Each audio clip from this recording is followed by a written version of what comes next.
If a and o can both be translated to the word of, then what's the difference between oletala a letene and oletala o letene, the story of the girl? The answer is possession.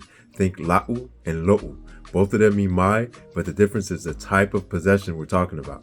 A-class things like la'u ta'avale, la'u penitala, these are things that you're above and you have authority over.